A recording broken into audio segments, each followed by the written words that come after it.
135 करोड़ की आबादी के देश में सभी लोग आरोप लगाते दिख जाएंगे, ईवीएम ऐसा है, ईवीएम ऐसा, लेकिन सबूत किसी के पास नहीं। मैं इकलौता ऐसा इंसान हूँ जिसके पास वो एविडेंसेस हैं। आने वाले समय में महाराष्ट्र में बैठ के उसे मैं रखूँगा जनता के सामने। भारतीय जनता पार्टी किस तरह से चीटिंग करके एक विश्वासघात करती है जनता से, लोकतंत्र को खून करती है, हत्या करती है, उसको जनता के सामने रखेंगे। और मैंने बहुत करीब से स्ट्रांग रूम के अंदर ईवीएम के पास जाके मैंने कुछ चीज़ें की हैं और मैं उसमें सफल रहा हूँ। तो अब वो जनता को बताना ज़रूरी है कि ये चीज़ें हकीकत है, ये चीज़ें होती हैं। और जब ये चीज़ें आपके सामने आएंगी तो आपके पैरों तले ज़मीन निकल जाएगी। किस तरह से भारतीय जनता पार्टी और उनका जो, देखिए मैं आरोप नहीं लगाऊंगा, मैं सिर्फ सबूत रख दूंगा। बात आप बोल रहे हैं कि आप पूरी जिम्मेदारी से कह रहे हैं ये बात, कि आप जो बातें कह रही हैं वो बड़ा गंभीर चीज़ है। नमस्कार, मैं दानिश संसार और आप देख रहे हैं पीआरवी। हमारे साथ यहाँ पे बातचीत करने के लिए विनय दुबे है, जिनसे हम बातचीत करेंगे। लगातार उत्तर प्रदेश के कई विधानसभा गए, बनारस में तो डेरा जमा लिया था इन्होंने, लेकिन जो नतीजे सामने आए उसके बाद पहली बार जो है हमें लगता है कि मीडिया के सामने भी आ रहे हैं। डर रहे थे, छुप रहे थे, लेकिन अब विनय दुबे हमारे साथ हैं। विनय जी, आप तो लगातार मेहनत किए, राजभर के साथ दिखे, अखिलेश यादव के साथ दिखे, तमाम लोगों के साथ दिखे, लेकिन क्या लग रहा है विपक्ष कहाँ चूक हो गई? विपक्ष देखिए कहीं ना कहीं कमज़ोरी रह गई है, उसकी समीक्षा चल रही है और हम लोग कोशिश कर रहे हैं पता करने के लिए कि कहाँ पे गड़बड़ हुई है। और जनता ने जिस तरह से भारतीय जनता पार्टी को फिर से चुनाव जिताया है, तो मुझे सोच के मेरे रोए काँप जाता है कि अगला 5 साल पता नहीं इनके साथ क्या होने वाला है। क्योंकि पिछली बार जीते थे तो कुत्तों से नचवाया था नदियों में, जहाँ पे अर्थियाँ सजी थी, सड़कों की लाइनें लगी हुई थी। अब इस 5 साल पता नहीं योगी जी क्या करवाएंगे। तो एक डर भी है, उत्तर प्रदेश के लोगों के प्रति एक संवेदना भी है और अपनी कमियां कहाँ रह गई उसकी खोजने की कोशिश की जा रही है। जनता तो पसंद की, मैनिफेस्टो भी पसंद आया, लेकिन भले जो विपक्ष है वो ईवीएम पे ठीकरा फोड़ रहा है। अखिलेश यादव कह रहे हैं कि लोकतंत्र का आखिरी चुनाव है। तो क्या आपको भी ईवीएम को लेकर कुछ चिंता, कुछ ये शक? ना, कोई शक चिंता नहीं है। मैं पूरी तरह से श्योर हूँ, क्योंकि कुछ चीज़ें मेरे पास ईवीएम की हैं। आने वाले समय में महाराष्ट्र में बैठ के उसे मैं रखूँगा जनता के सामने। और जो जनता को ये शक है कि ईवीएम को कुछ घोटाला किया गया है, तो एकदम सही है। और आने वाले कुछ दिनों के अंदर ही, आज मैं दिल्ली हूँ तो उसी काम से आया था, कुछ चीज़ें मैं भी वेरीफाई करना चाह रहा था, कुछ चीज़ें मेरे पास जो हैं। आज तक आपको 135 करोड़ की आबादी के देश में सभी लोग आरोप लगाते दिख जाएंगे, ईवीएम ऐसा है, ईवीएम ऐसा, लेकिन सबूत किसी के पास नहीं है। और मैं इकलौता ऐसा इंसान हूँ जिसके पास वो एविडेंसेस हैं और अगले कुछ ही दिनों के अंदर वो जनता के सामने रखूँगा। और भारतीय जनता पार्टी किस तरह से चीटिंग करके एक विश्वासघात करती है जनता से, लोकतंत्र को खून करती है, हत्या करती है, उसको जनता के सामने रखेंगे। आप जो अभी बयान दे रहे हैं, क्या आप पूरे होशो हवास में दे रहे हैं? क्योंकि राजनीतिक महकमे में ये तो बड़ी एक बम फूट रहा है। जिस तरह की बातें आप कह रहे हैं कि अब तो ईवीएम को लेकर ठोस सबूत आपके पास है, आप प्रेस कॉन्फ्रेंस करने वाले हैं। ज़रूर करने वाला हूँ सर, इसमें डरने की क्या बात है, क्योंकि मेरे बच्चों का भविष्य है उसमें। जिस तरह से मैं देख रहा हूँ कि मैंने महाराष्ट्र चुनाव भी बहुत करीब से देखा है, बिहार इलेक्शंस देखे हैं, पश्चिम बंगाल इलेक्शंस देखे हैं, और लगभग सभी जगह ये चीज़ें पुख्ता होती गई। मैं सन 2018-19 में 2 चुनाव मैंने लड़े थे। आपको शायद नहीं जानकारी, बहुत कम लोग जानते हैं। मैंने वो चुनाव सिर्फ ईवीएम को नज़दीक से जानने के लिए लड़ा था, मैं वोटिंग के लिए नहीं लड़ा था। और जब मुझे चीज़ कंफर्म हो गई कि चीज़ें हो रही हैं, मैं आपको बताना चाहूँगा कि बनारस के चुनाव में जब ईवीएम, मैं प्रत्याशी का प्रतिनिधि था, इलेक्शन एजेंट था, और मैंने बहुत करीब से स्ट्रांग रूम के अंदर ईवीएम के पास जाके मैंने कुछ चीज़ें की हैं और मैं उसमें सफल रहा हूँ। तो अब वो जनता को बताना ज़रूरी है कि ये चीज़ें हकीकत है, ये चीज़ें होती हैं। और जब ये चीज़ें आपके सामने आएंगी तो आपके पैरों तले ज़मीन निकल जाएगी कि किस तरह से भारतीय जनता पार्टी और उनका जो, देखिए मैं आरोप नहीं लगाऊंगा, मैं सिर्फ सबूत रख दूंगा। बाकी आपको और बाकी जो जनता है उसको तय करना है कि क्या करना चाहते हैं। आप दिल्ली में मौजूद हैं, कह रहे हैं प्रेस कॉन्फ्रेंस करें, तो क्या विपक्ष जो है उनको साथ लेके आ रहे हैं? क्या विपक्ष को तक बातें पहुंचाई हैं आपने पहले प्रेस कॉन्फ्रेंस करने से पहले? देखिए मैं किसी को नहीं जानता हूँ। विपक्ष होंगे अपने लिए होंगे, मेरे लिए सारे देश के नागरिक हैं। कुछ चीज़ें ऐसी हैं, अगर उनको लगता है विपक्ष को कि ये उनके काम की चीज़ है या इससे जनता में एक धोखा दिया जा रहा है, क्योंकि लगातार सरकारें हाराई जा रही हैं। तेजस्वी यादव बिहार के मुख्यमंत्री थे, हम लोग ने ग्राउंड पे उतर के चीज़ों को देखी, वहाँ पे वो चीज़ नहीं हो पाई। उत्तर प्रदेश में भाजपा के खिलाफ जो नफ़रत की एक लहर थी, क्रोध था, गुस्सा था, वो भी हमने देखा। उसके बाद भी अगर ये बहुमत लेके आते हैं तो कुछ तो कहानी गढ़ी जा रही है सर। वोटिंग, क्योंकि मैं भी बूथ पे था, वहाँ पे जब वोटिंग हो रही थी, जो भाजपा के जो गढ़ है वो वाले बूथों पे 25% से ज़्यादा वोटिंग नहीं हुई, तो भाजपा जीती कहाँ से? तो कहीं ना कहीं वोटों के अंदर उलटफेर हुआ है। मैं इसी के लिए आज तक इस स्टेटमेंट नहीं दे पाया। मैं लास्ट 4 सालों से इस प्रोजेक्ट पे काम कर रहा हूँ, अब जाके चीज़ें हाथ लगी हैं और बहुत जल्द इसका खुलासा होगा। विनय जी, आप जो बयान दे रहे हैं ये कई बार हो चुका है। ईवीएम को लेकर लोग प्रेस कॉन्फ्रेंस करते हैं, लोग ट्रायल दिखाते हैं, ये सस्ती लोकप्रियता गेन करने के लिए बहुत कुछ करते हैं लोग। अभी भी व्यूवर्स हमारे सोचेंगे कि क्या विनय दुबे सस्ती लोकप्रियता के लिए ये ईवीएम का ये दिखाएंगे, क्योंकि इलेक्शन कमीशन साफ कहता है कि अगर आपको शक है तो आप आइए, आप हैक करके दिखाइए ईवीएम को, अगर आपको कुछ शक है तो आप इलेक्शन कमीशन क्यों नहीं जाते हैं फिर? मैंने कुछ कहा आपको? और कौन सी लोकप्रियता की बात करते हैं सर? अगर मुझे लोकप्रियता लेनी होती तो भारतीय जनता पार्टी के मंच पे जाके जय श्री राम के नारे लगा रहा होता, उससे बड़ी लोकप्रियता आप दे देंगे मुझे। मैं विपक्ष की भूमिका में बैठता हूँ, भले इंडिविजुअल हूँ, कौन सी पॉलिटिकल पार्टी मुझे साथ देती है? आज तक कोई नहीं खड़ा हुआ है।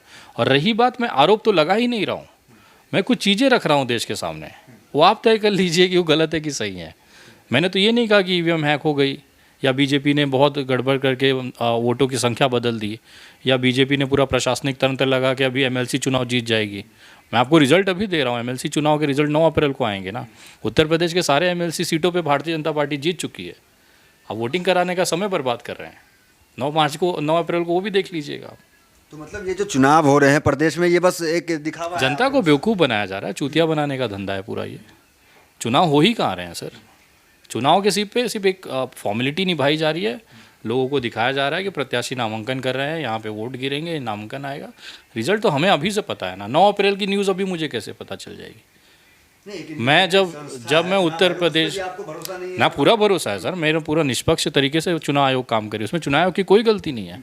गलती तो कहीं और से हो रही है, वो भी तो भ्रम में है। उनको खुद को नहीं पता कि उनको खेला जा रहा है। चुनाव आयोग जैसी इंडिपेंडेंट संस्था भारत के अंदर जो निष्पक्ष चुनाव कराने की जिम्मेदारी रखती है, वो उनको खुद को नहीं पता है कि चीज़ें हो रही हैं। पता भी होगा तो क्यों मामला बड़ा सस्पेंस में छोड़ रहे हैं। मतलब क्या लोगों की चाहते हैं कि निगाहें विनय दुबे पर टिक जाए कि भाई सस्पेंस है, विनय दुबे करने क्या वाले हैं? विनय दुबे इतना मामूली नहीं है सर कि लोगों की निगाहों के लिए इतना बड़ा चीज़ कर जाए। मैं लोगों के लिए काम करते आया हूँ। मेरी पर्सनल लाइफ में मेरे पास अच्छी खासी ज़िंदगी जीता हूँ सर। अभी आप जहाँ बैठे हैं ये भी एक लग्जरी लाइफ जीता हूँ। मुझे कोई ज़रूरत ही नहीं है, मुझे क्या दे देगा कोई भी पक्ष। आज अगर मैं राज्यसभा लेके जाऊँ, मैं 25-30 करोड़ रुपए खर्चा करके मैं खरीद के चला जाऊँगा। मुझे क्या लालच आएगी? ये सब करके क्या मिल जाएगा? जब भी आप पूछते हैं ना पॉलिटिशियंस के पास क्यों नहीं बैठता, मैं किसी राजनीतिक दल में क्यों नहीं जाता, ऐसा क्या दे देगा वो मुझे जो मेरे पास नहीं है? ऐसा क्या दे देगा? पावर, उनसे ज़्यादा पावर रखता हूँ, उनसे ज़्यादा लोग मेरे पास हैं, उनसे ज़्यादा हैसियत मैं रखता हूँ। किसी MP MLA को खड़ा कर दीजिए और मेरा जोड़ लीजिए साथ में, उनसे 10 गुना ज़्यादा लोग। ये नीचे उतर जाइए लॉबी के अंदर, एक MP को खड़ा कर दीजिए भारतीय जनता पार्टी और मुझे खड़ा कर लीजिए। उनसे अगर कम सेल्फी लोग लेके चले गए तो बोलिएगा क्या दे देगा मुझे कोई पॉलिटिकल पार्टी? नहीं, लोकप्रियता तो ठीक है, लेकिन जो कहा जाता है विनय दुबे जो है जनता को भड़काते हैं, जिस तरह की बॉम्बे में लॉकडाउन के समय तस्वीर सामने आई थी, क्या ईवीएम को लेकर आप कुछ ऐसा करने वाले हैं? क्या लग रहा है? देखिए, मैं आपको फिर कह रहा हूँ, मेरा अगर इसको आप भड़काना कहेंगे तो भड़काना ही सही। अगर मेरे भड़काने से अगर कोई बुजुर्ग अपने बच्चे से मिल लेता है तो मेरे लिए वो भड़काना बहुत अच्छा है। अगर उत्तर प्रदेश का आदमी मुंबई के लॉकडाउन में फंसा हो और मेरे भड़काने की वजह से वो अपने बीवी बच्चों के पास पहुंच जाए, उनकी आंखों से आंखें डाल के उनको गले लगा के मोहब्बत कर ले, मेरे लिए वो भड़काना बहुत खूबसूरत है। एक बुज़ुर्ग बाप को एक बाप का बेटे का सहारा मिल जाए जाके तो बहुत अच्छी चीज़ है। ऐसा ही नेक्स्ट कुछ होने वाला है। मैं भी बहुत बोर फील कर रहा था कि बांद्रा के बाद कुछ हुआ नहीं है यार, चलो कुछ किया जाए। लेकिन अब मुझे लग रहा है कि ये सही समय है, क्योंकि अभी अगर ये नहीं किया गया ना तो आने वाले टाइम में हमारे देश का जो भविष्य है, जो हमारे बच्चों का जो एक्चुअल भविष्य है ना, वो ख़त्म हो जाएगा। ये जो चाहेंगे करवा लेंगे। आपने कभी सोचा है कि 700 किसान मरने के बाद भी ये सरकार के अंदर हिम्मत कहाँ से आती है कि हम किसान बिल पे बात ही नहीं करेंगे? वो अरविंद केजरीवाल जी आज तक के एक चैनल पर वीडियो पे, मतलब लाइव नेशनल चैनल पे कह देता है कि भगवंत मान जी फलाने सीट से 51,000 वोटों से जीत जाएगा। लिख के दे रहा है बंदा, कैसे? इतना कॉन्फिडेंस कहाँ से आता है? आप बोल सकते हो, मैं भी प्रिडिक्ट करता हूँ कि ये सरकार बनेगी, ये आदमी जीतेगा, लेकिन एग्जैक्ट फिगर कैसे दे सकते हो आप? लेकिन उनके भी तो कई लोग हारे हैं ना, वो डिप्टी CM उनके हार गए, बीजेपी वाले, ये आप नहीं सर देखिए, बहुत सारी चीज़ें हैं। कौन हारा है? चलिए आपको इसी बात पे आ जाते हैं। योगी जी जब 1 साल पहले बगावत हुआ था विधानसभा में, उस समय उन्होंने बगावत की थी, अमित शाह जी से नाराज़ थे, सारे लोगों से नाराज़ थे। उनका ये धमकी था कि मेरे पास 60 विधायक हैं, मैं जब चाहूँ सरकार गिरा दूँ। 11 उनके मेन मंत्री, 60 वो MLAs क्यों हार गए इस बार? जो योगी जी का लॉबी या उनकी टीम कही जाती थी।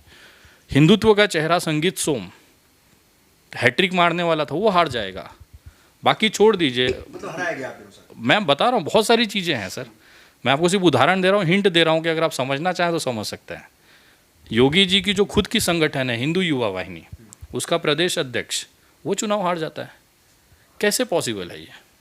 योगी जी सीएम रहते हुए अपने प्रदेश अध्यक्ष को, अपने संगठन के प्रदेश अध्यक्ष को हरवा देंगे? हराया कहीं और से गया है।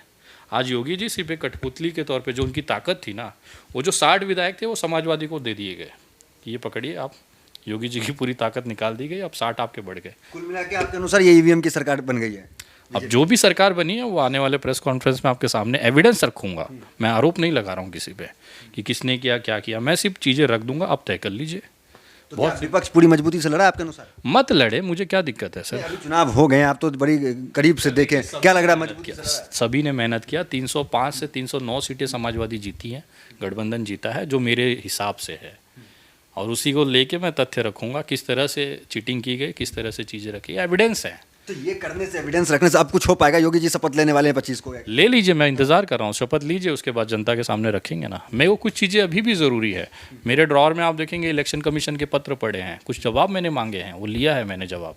दिल्ली आने का कारण मेरा यही था कि मुझे वो लेटर्स चाहिए थे, ताकि मैं वो जनता के सामने दिखा सकूँ कि किस तरह से इलेक्शन कमीशन को भी धोखा दिया जा रहा है। जनता को तो छोड़ दीजिए, प्रशासनिक यंत्रणाओं को धोखा दिया जा रहा है। दुबे जी, जो बात आप बोल रहे हैं, क्या आप पूरी जिम्मेदारी से कह रहे हैं ये बात? क्योंकि आप जो बातें कह रही हैं वो बड़ा गंभीर चीज़ है। सारे लगभग विपक्ष ये जानता है।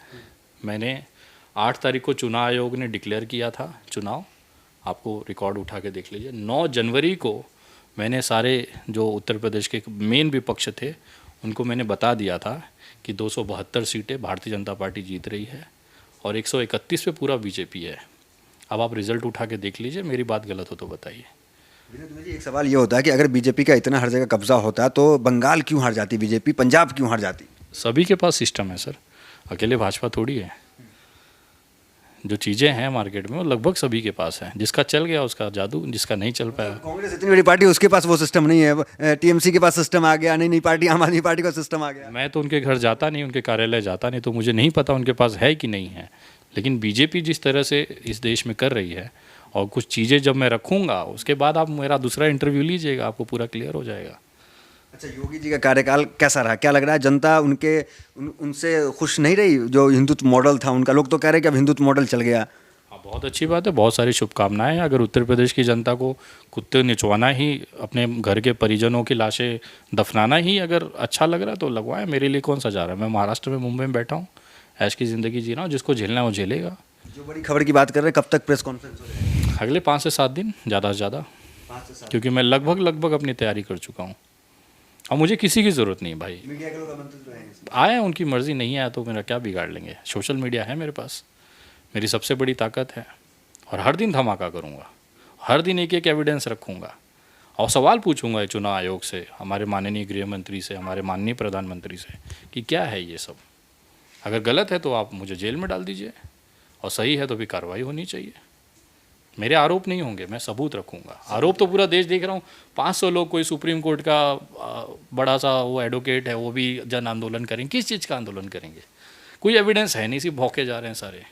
मैं भी लास्ट 10 तारीख से वही इंतज़ार कर रहा था, कोई तो बंदा आए कि बोले कि नहीं मेरे पास एविडेंस है। ईवीएम को लेकर 14 से लोग कह रहे हैं ये दिक्कत है वो दिक्कत है, लेकिन सबूत कोई पुख्ता नहीं रखा। मैं वही बोल रहा हूँ ना, मैं आरोप लगाना ही नहीं है, मैं तो सबूत रखने आया हूँ और सीधा एविडेंस रखूँगा। मेरे प्रेस कॉन्फ्रेंस में आप कोई बकचोदी नहीं देखोगे, कोई भावुक अपील नहीं देखोगे। भाई ये सुन लीजिए, ये देख लीजिए, बाकी आप तय कर लीजिए, बाकी आप तय कर लीजिए। ये अच्छा है, बुरा है, सही है, गलत है, वो आपका मर्जी। मेरे पास है, मैंने रख दिया। तो ये विनय दुबे हैं और यही इनका अंदाज है। बड़ा ठोक के कह रहे हैं कि कुछ मजबूती से जो कुछ सबूत है ईवीएम को लेकर वो रखने जा रहे हैं, बाकी जनता तय कर ले, विपक्ष तय कर ले, और जो होना हो वो हो जाएगा। ईवीएम को लेकर हालांकि 2014 से ही लोग बड़ी बड़ी बातें कहते आए हैं, प्रेस कॉन्फ्रेंस होता है, सस्ती लोकप्रियता के लोग बहुत कुछ करते हैं, लेकिन विनय दुबे का साफ कहना है कि ये सस्ती लोकप्रियता नहीं, जनता के सामने कुछ ठोस सबूत रखने वाले हैं जो ईवीएम को लेकर के। देखना दिलचस्प होगा, प्रेस कॉन्फ्रेंस करते हैं, क्या कुछ होने वाला है ये तो खैर वक्त बताएगा। 5 से 6 दिन में इन्होंने कहा है कि मुंबई में जो है प्रेस कॉन्फ्रेंस होगी। तो फिलहाल वीडियो में इतना ही, मिलते अगले वीडियो से बने रहिए हमारे साथ। बहुत बहुत धन्यवाद।